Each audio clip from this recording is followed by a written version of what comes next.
With the surging number of people being apprehended at our southern border, immigration officials are using, get this, planes now to transport some migrants to facilities in other parts of the country for processing. Only on CBS This Morning, Omar Villafranca got a look at one of the first migrant flights operated by Immigration and Customs Enforcement and the Border Patrol. He joins us from Dallas. Omar, good morning. Good morning. Homeland Security officials say Border Patrol stations in South Texas are overwhelmed and overcrowded with migrants. And a majority of the migrants that are basically coming over the border are family units. That means parents with children. And as these facilities get overcrowded, immigration officials are now turning towards the sky. And we got a firsthand look. This is the next step in a long journey for around 135 migrants. The men, women, and children are boarding a plane in Brownsville, Texas. When we arrived at the airport, buses were lined up, each packed with more than 40 migrants. The facility where they were originally being held is overcrowded. We blurred everyone's face to protect their identities. And we're starting to see some family units, moms, dads, and younger kids.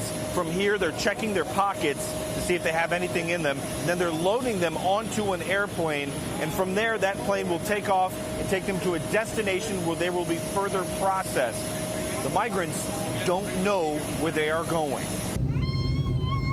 According to immigration officials, they're headed for a processing facility in Del Rio, Texas. These flights, operated by ICE for Border Patrol, are expected to become more regular. On Friday, around 100 migrants were flown from the Rio Grande Valley to San Diego for processing. But the flights come at a price, to the tune of around $20,000 to $60,000 each, or as ICE told us, the equivalent to about $9,000 an hour. The goal is to get these individuals into a safe and secure environment as quickly as possible. Matthew Albence is the acting director of ICE. He said the flights are the most efficient way to transport migrants to less crowded facilities for faster processing. It's being done because the numbers at the border are so overwhelming. Last month, Border Patrol apprehended nearly 99,000 people. That's more than double the amount of apprehensions in April last year. We're seeing a challenge that we've never seen before. And Brian Hastings is the Border Patrol Law Enforcement Operations Chief.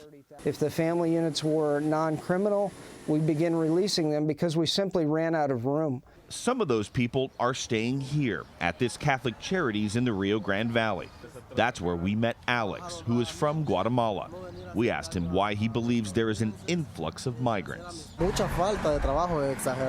People are hungry, there's no jobs, and it's just culminating into a lot of numbers at the border. And as the numbers continue to increase, so may the flights. It's that bad of a crisis with those high of a numbers. Now, ICE told us that these flights are rare, but jets have been used in the past to transport migrants. And keep in mind, there's roughly 16,000 migrants in Border Patrol custody, and they're looking at all options to detain them. Gail? Yeah, we had a story earlier in this broadcast, Omar, that 5 kids have died in U.S. custody. I hope somebody's paying attention to that because that is not okay. I wonder if you know anything about that. And I'm also curious about what happens once the migrants are flown to this new processing facility.